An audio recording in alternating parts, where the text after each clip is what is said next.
Good morning, everybody. Good morning. Extra respect to all of you hardcores that are here so early.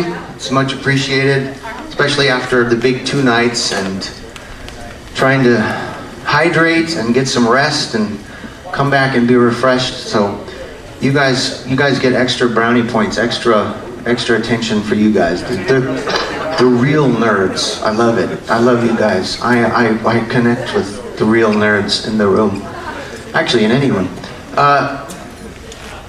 Day 3, Sunday. We are very, very, very privileged and honored to welcome another living legend of the first wave and the current wave, what's happening now, Mr. Tracy Longstreth.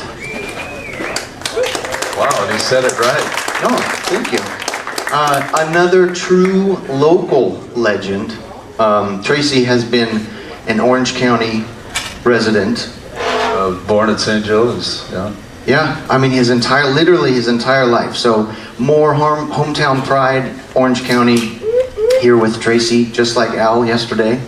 We had a conversation with Al Valdez yesterday morning. Yeah, Al, talented, soulful person. Absolutely, such a great guy. So much good energy. And still going, still rocking. 79 years old, still rocking. Yeah, total Orange County legend. We're gonna actually mention going back to the origin days, the early days, when you were in school in Santa Ana, is that correct? Yeah. In fact, I inherited the house that I'm living in right now. Thank you, Jesus, for that one. You know, with no second mortgage or anything. Because as a full-time musician, I never thought about putting my kids through college or buying a house. But yeah, I'm blessed to be pretty much where we moved into this house that we're in now. $19,000, 1953. Yeah. So anyway, I'm blessed to have that. Santa Ana High, all the junior highs and all that. But got interested in drumming through being inspired by the Marine Corps Marching Band. In fact, I'm going to read from my book here in a little bit, but I've got a pretty extensive book on my history and really what happened at the Rendezvous Ballroom, which ties into what we're doing here today. But yeah, I got very interested in drumming, just injected into my soul, and there's more than one drummer that's happened to by listening to a great marching band and realizing that the drums are the message giver. They're the energy. They're the ones that control the room, the building, the property. If a band's cooking, first thing you realize is the drummer's good. And, you know, to sum all that kind of talk up, you take Ringo and people go, oh yeah, well, no. Ringo allowed the best band in the world to be the best band in the world, right? He set them up. He laid the cement for the runway so they could take off and fly like they did. So I guess subconsciously now at this age, which is 38, now I'm pushing 30. Yeah, no, I'm 81, I'm sorry to say. But anyway, you realize that when you first start drumming, and Dusty can relate, and all the other drummers here, when you first start drumming, you think you're going to be the quarterback, but you're actually the center. Or if you think in baseball terms, you think you're going to be the pitcher, but you're actually the catcher. So you're in on every play, you're down in the dirt, and you're concentrating as much as you can to make the band sound as good as they can. So anyway, I started studying drums at 12, and I'm glad I did, because to shorten that whole evolution up of joining a band called the Rhythm Rockers with a band leader called Mike Patterson. It's a really involved story, but what I'm getting to is the point of the book here. Mike Patterson was a piano player playing with a couple of other different groups. He saw what ended up being the Righteous Brothers with one singer in one band and one singer in another singing group. He put those two guys together, and they walked into our rehearsal garage when I'm 16 now. Started studying at 12. So in hindsight, I was ready. I was ready when those guys walked in. First thing I realized is how much better my drums sounded as soon as they started singing. And the second thing was, my girlfriend's gonna fall in love with him, leave me, and that's gonna be the end of our relationship. In other words, I was falling in love with him in that garage that day. And then the rest is history. The world fell in love with him. So anyway, the way I like to say it is I was catapulted into this business from the top, and I've been working my way down ever since. That definitely sounds like the surf music story. I think that a lot of us have experienced for sure. Well, I got the Beatles in there too, and they're the one that guillotined the surf craze. Really what happened was the Rhythm Rockers, we were doing good. We had gigs, and we were an R&B band. We wanted to be a soul band. We loved all the soul music. This is before the Righteous Brothers. So now Dick Dale, Dusty's boss. The short story with that is he had the best gig in Orange County, which was the Rendezvous Ballroom, and it's hard to explain how big a deal that was, but the Rendezvous was a block long and a half a block deep on the Balboa Peninsula, and on a good night there'd be 3,000 kids in there. Yeah. With a stage that Sinatra played on, the Dorsey Brothers, Stan Kenton, the whole swing era, the Dance the Balboa, it started there. So anyway, Dick Dale's dad got him in a record deal with what I heard, it may be wrong, but it might even be in today's money, but it was $90,000 from Liberty or an East Coast label. And Dick had finally had a national hit with Mr. Peppermint Man, which was a vocal, he was singing. So anyway, the Rendezvous house gig came up, and the owners of the Rendezvous had already seen the Rhythm Rockers and liked us. So we had a battle of the bands, but that was sort of a PR move because we knew we were going to win and get that gig. So we're at the Rendezvous Ballroom. Mike Patterson asked the Righteous Brothers to come down. But before that whole explosion, we had to learn some surf music. So we kind of definitely were doing Miser Lou, and Pipeline wasn't quite a hit yet because this was 1960, 61. But anyway, we learned a lot of tunes that were just popular on the radio fit into the surf genre too, more than one. So anything that had a little surf flavor to it. Plus we were already doing Splish Splash, I was taking a bath, What'd I Say, Oop Oop A Doo, all these tunes that kids could dance to, you know. So we had that going for us. We did that for a year and a half, 2 years. Righteous Brothers walked into our garage, and about a year later, they come down to the Rendezvous. First, the way I explain it in the book is, they go, well, they like surf music, they're not gonna like it. And we said, no, they're gonna love you. Why don't you talk for a second? I want to read something from the book, because it'll really bring it home. Absolutely, and since we've already mentioned the book a couple times, let's go ahead and just tell them about the book. If you want to know more, you want to read more about this incredible life, you got to check out The Birth of Blue-Eyed Soul. This is really an autobiography, right? Yeah, what's really interesting is I copywrote that title, but nobody had ever thought about the birth of Blue-Eyed Soul. We all know what Blue-Eyed Soul is, right? Just white people trying to sound as good as black people can. Let's face facts here, folks. You know what I mean? As far as them being able to express themselves, whatever that means, and racially, you know, you don't even see color, you just see talent, and that's some serious talent. When Ray Charles started that whole thing, and all the great soul singers and stuff. So the subtitle of the book is A Fountain of Musical Love from Orange County, and that's what takes this away from being a biography. There's 100 names in here of guys that went on to do amazing things in this business, coming right out of the streets of Garden Grove and Santa Ana and Newport. It's crazy. But the idea of the birth of Blue-Eyed Soul is what I want to read a little excerpt from. And if you guys are interested, contact Tracy after. Come up to Tracy, and you can actually Venmo him right there and then, and he'll send you out a copy personally.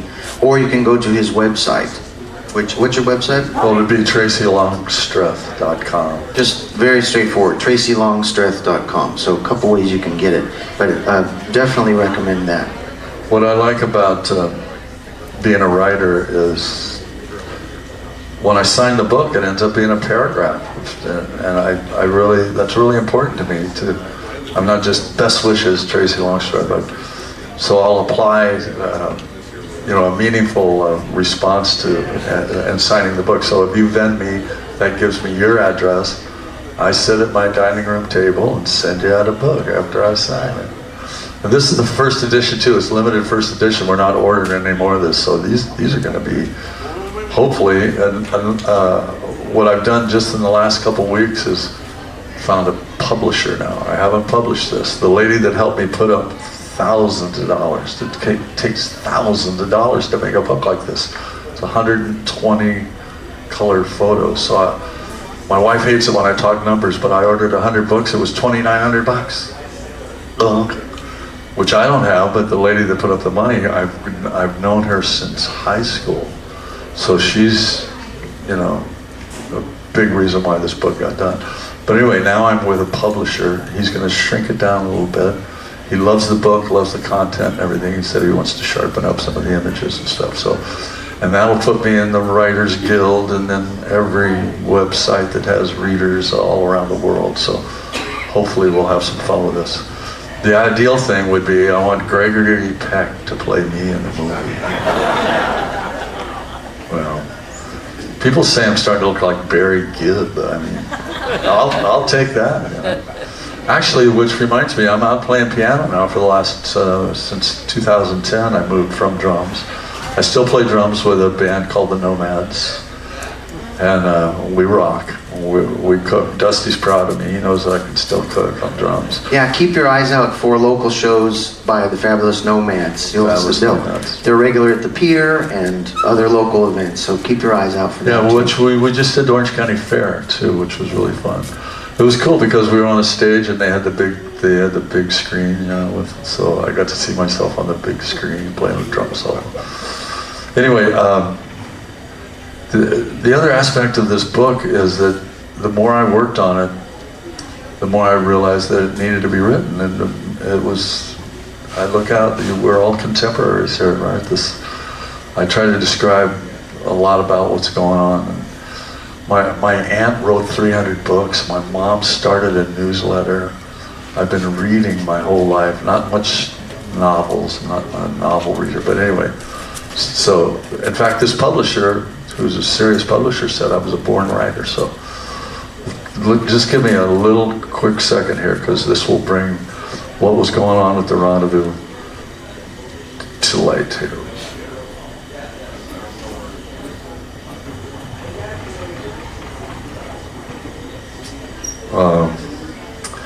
Let me read a little bit about Bob and Bill and their relationship. Bobby was the cut-up, and Bill was kind of shy in those early days. I'm talking about the first gig the Righteous Brothers did at the Rendezvous. They were good at playing off each other with funny dance moves and cute banter in between songs. Bobby had been student body president at Anaheim High, so he was used to public speaking. Bill dropped out of school and enrolled in Bartmore Beauty College for a fallback job. and that's old Santa Ana history. He doesn't really say that in his interviews, but anyway. I have a friend that was in one of the classes, and there's Medley standing there at Bartmore Beauty College. So anyway, Bartmore for a fallback job as a barber. Bill was in choir at Santa Ana. Like Bill says, I got straight A's in choir. Two different ways of handling the high school experience. In other words, Hatfield student body president. Okay, here's what I really wanted to read to you guys. One of the most vivid memories of that opening night was Bobby singing Ebb Tide. So in other words, the Ghost movie and all that was 10 years after this. So his big romantic ballad that he would do was First the tide rushes in, plants a kiss on the shore, that. So anyway, one of the most vivid memories is Bobby singing Ebb Tide by himself on that stage at the beach with 2,000 kids in the place. About 300 on the dance floor dancing, the salt air wafting through the building after everyone had surfed that day or just went to the beach to jump in the ocean. The sweet smell of healthy kids that were as good looking as they will ever be, all healthy and strong from years in the water riding waves and loving the surf life. Oh yeah, there was that copper-toned suntan oil smell coming off those warm bodies from dancing fast all night. That smell filling the ballroom made it even more magical. So here I am, 17 years old, driving my woody wagon, super in love with my girlfriend, playing drums for two of the best singers anyone had ever heard. Let's not forget the late Mike Patterson, how he played such a role in that success. I didn't want that night to end, and then if anybody that was there at the rendezvous that night, I'm sure you would agree. I like to bring up Mike Patterson because Mike Patterson was mentioned in Medley's book as the guy that, if it wasn't for Mike Patterson, there would have never been a Righteous Brothers. And Mike Patterson was the piano player and the leader of the Rhythm Rockers. And that's the whole thing that gets lost in everybody's history. All they say is the Righteous Brothers went to the rendezvous and they're signed with Moonglow. But Rhythm Rockers was on Moonglow. Our manager was the guy that signed Bob and Bill to their first, all that Coco Joe and all those early West Coast hits. So, anyway, my thanks to you too, Jonpaul. Oh, of course. What an amazing description. I mean, the rendezvous has become such a kind of white whale. You know, it's become such a legendary place and such a legendary time for this music and for the birth of this music and for what was happening and for just sort of like the zeitgeist of the time, what was happening with kids and surfing, the popularity of surfing and being right on the water like that. Yeah. All of these things, I mean, there's such a sort of fantasy in all of our minds about what it was actually like God, if I had a time machine, you know, and could go back, I would literally, one of my choices would be the Rendezvous Ballroom during those formative years. I described it in the book. They had a balcony upstairs, so it was 18 and over. I think that was or maybe 16. But anyway, there was a balcony upstairs where you could get hamburgers, and also there was phone booths that you could shut the door on, shut the whole place out of and stuff. And that was kind of reminiscent of World War II, really. So architecturally, and a ballroom has to have a cantilever dance floor. It has to have some give to it. It's not just wood on cement. If you ever take that tour of the Avalon, the casino in Avalon, they explain the cantilevers. It was a major principle. So anyway, as you dance, the floor actually gives away. So anyway, a lot of magic. I described that when you walk into the rendezvous, there's the guys that all hated us from Santa Ana because they were all the Newport Beach surfers that we were hogging there. They were bad. You'd be on a wave and you'd feel your board, the back of your head getting bored, like, yeah. So anyway, you walk in, and this is before I played there. I actually went down and saw Dick Dale in his heyday on that stage with a packed house. And I'm like 14 at that point. So now I'm returning at 16 and ended up being on that stage and playing while Dick went out to his national tour. How was the transition? So Dick's the house band, right? And then you guys came in just after. Were you the next band? We were the next band. There were actually a lot of really good bands kind of right after us too, but I'm forgetting the people's names, and it's kind of irrelevant now, but there was a group of people that owned the Rendezvous Ballroom, and they loved the Rhythm Rockers. They loved the kind of music we were playing, the energy, and they loved Mike Patterson. So they had already been talking to Mike. So that transition, the politics, in other words, was already solved as far as us getting in there and taking over that gig. The Righteous Brothers blew everybody's mind so beautifully, and then we kind of compensated for being an R&B band by taking on a lot of Dick Dale's inspiration. Half our repertoire was more of the surf style music and stuff. So that's why our album's called Soul Surfing, right? I was just going to say, one of the most important and interesting aspects of the Rhythm Rockers that sets them apart, sets you guys apart, is that influence, that R&B, that soul that's always there. Yeah. You know, it's not strictly surf. It's not. I mean, really, your first reaction when you get that thing on the turntable is like, well, this is, yeah, there's surf elements, but it's really more something else. Yeah, it's so much more. There's so much more going on there. And how many people here are familiar with the one LP that was released, Soul Surfing? You guys know this record really well? All right, more of you guys should definitely check this out. It's available, it's streaming, it's everywhere. You know, obviously you want to buy a nice, good vinyl copy. But definitely check this out and really do some active listening, concentrate on it, and try and realize how many different genres are coming in and going, and with such a different feel, that R&B, that soul feel. It had to have it, yeah. It elevates then the surf element that comes on top of that and creates something really, really special. I really appreciate you. In fact, you reminded me, there's a tune on there called You Can't Sit Down by Phil Upchurch, who's an iconic R&B artist from that era. The other thing, and he is such a inspiration to me, this gentleman right here.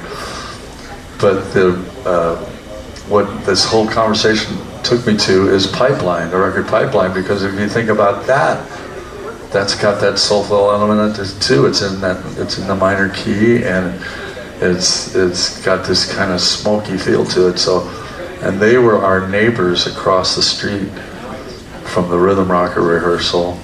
The Chantays were across the street listening to us rehearse. They're now 13, 14.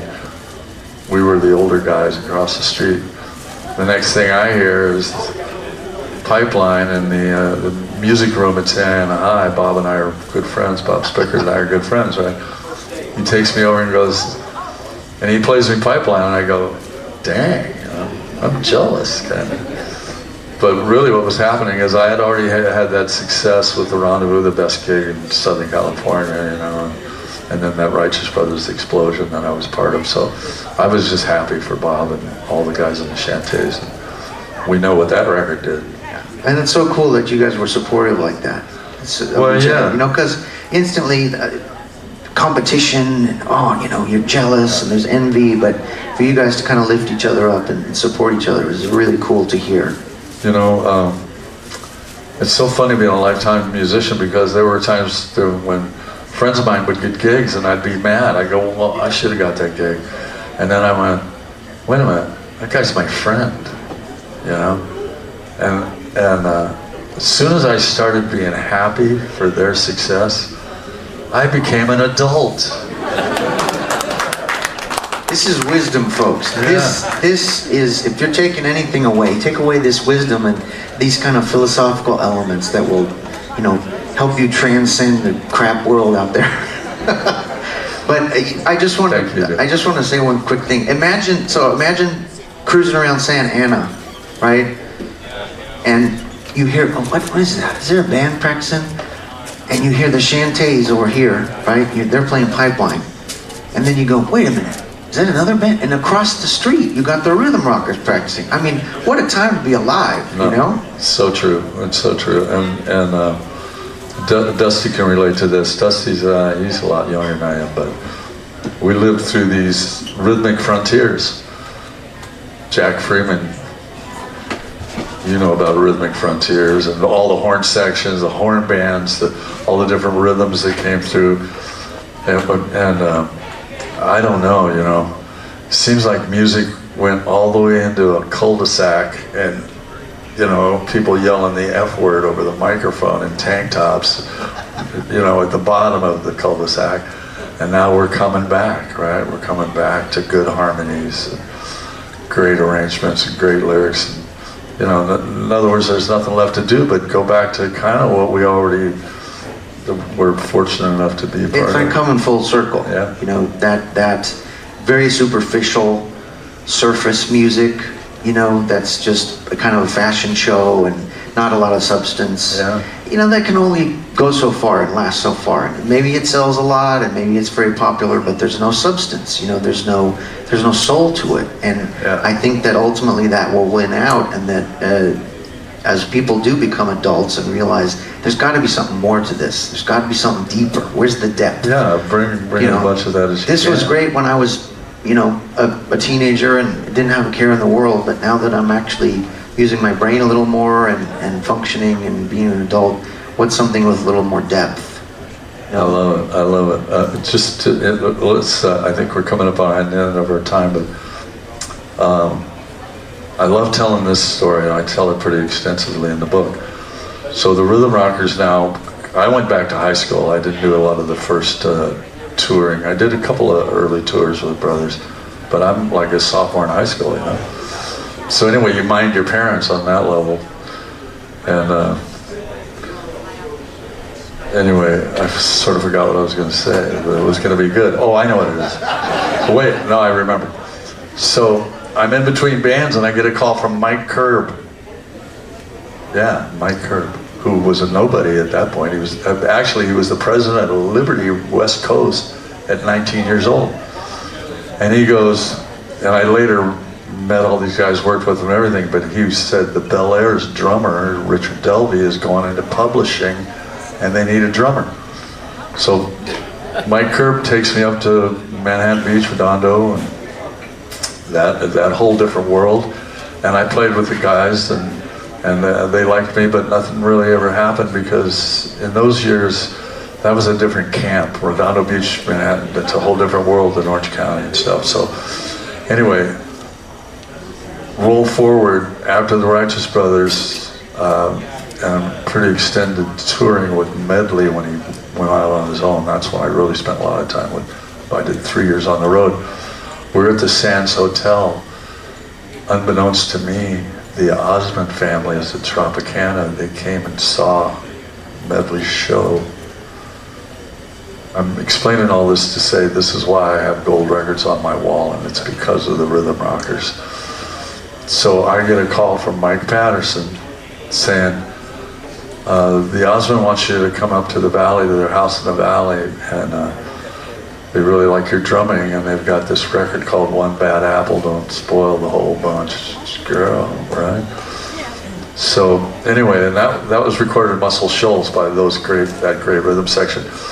So now I'm up in the valley, I go to their house, I get the gig, we go out and do 88 arena shows, about 60 shows into the arena shows, they want to do a live album. Now we're back at MGM Studios on Fairfax, and the Osmonds wanted me to play drums on their next record, not go to Muscle Shoals.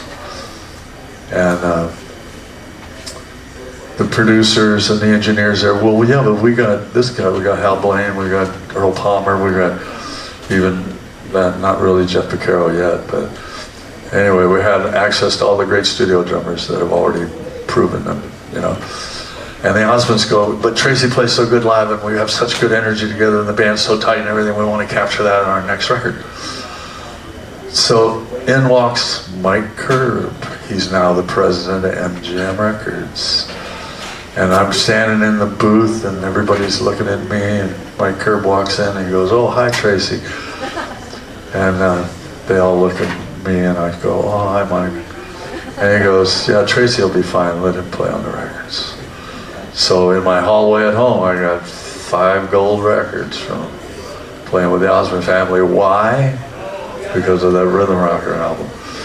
And then I realized too, from the Rhythm Rocker album, anybody that heard that album, and the band wanted me to play wild and break every rule and play upside down, backwards, don't just stay on a hi-hat all the time, do whatever you can to make it different parts, and that's what people like about that album. And then I realized too, and then I didn't even think about it, didn't even listen to that album for 30 years. The name of the band was the Rhythm Rockers, and I'm the drummer. So, isn't that funny how life is? You know, I moved on from that one, and now in hindsight, you know, that little old man sitting at the park on the bench talking to his buddy. Well, that's it. The Rhythm Rockers got me most of the best gigs I ever had in my life was that first Soul Surfing album. That's so great. And another wonderful lesson that I'm really feeling at the moment is, if you're given an opportunity, take it, right? He's explaining that because of this, this happened, and because of this, this happened, and because of this, this happened. Someone offered him an opportunity, and there could have been endless excuses why not to do it, right? There's always excuses not to do it. Oh, you know, I got stage fright, I'm nervous, I'm not good enough. You know, the little devil on the shoulder starts with the negative actions, and you just say, look, I've been privileged enough to be given the opportunity. I don't know what could lead to, might not lead to anything, but who knows? And you say yes, and something happens, and then that leads to the next opportunity and the next opportunity, and you're just rising as you say yes and accept these opportunities. And I mean, it's another great lesson for life. Totally. Right now I have the opportunity to book a couple of different rooms.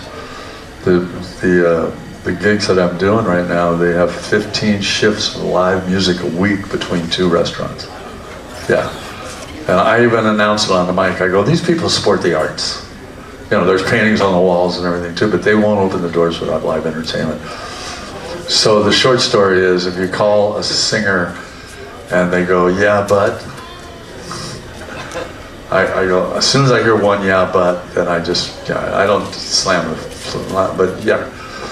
Another great lesson in this business, and we all know these names, I'm working with Mickey Rooney Jr., right? Mickey Rooney's kid. And I learned a lot from him about what his dad told him about showbiz, but what his dad's most profound thing to tie in what we're talking about is he says, say yes to everything. Say yes to everything. If you know it's a mediocre band, you may go there and there's one giant player in there that just started the best band you'll ever be in. If you don't go, you're not going to get that opportunity. You know, there's just so much of that in life. So just say yes to everything. And I don't have to tell you guys, because we're kind of past those formative years, but the idea that I never said yeah, but, and I never said, what's it pay? Especially if somebody's hurting for, oh man, our drummer got the flu, or he's got a flat tire, he can't make it, can you get there? I always just say yes. I said, remember that anxious feeling you just had? Well, start relaxing, because your problem's solved. I've always been that guy. I love solving those kind of last minute problems for people, because it is a team sport, you know. That's what we call this, to tie in with the nomads. That's what we call it, team sport. A lot of times we got to put different bands together and different things. We just do it. Just do it. I love it. Again, thanks to Tracy for being here. We'll open it up. If anybody has any questions, anything, Jeff. Tracy. Yeah. Did you guys do any gigs in LA, or were you a hardcore Orange County area?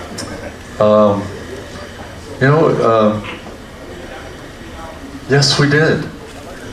We did. And Dusty can relate to this too. There's a bunch of clubs that you think are, there's a different name, and you go, I don't know where that club is.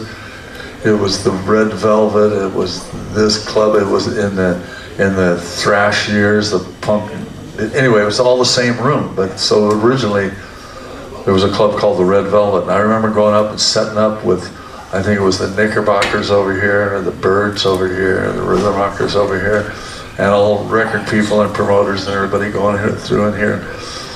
But not too much in LA, because we did the Battle of the Surf Bands in Deauville Castle. Remember we were talking yesterday about the Deauville Castle? Yeah. So Rhythm Rockers also competed in the Battle of the Bands there. We won it one year, yeah. You came in top number one? Yeah, there was some serious bands, the Sentinels.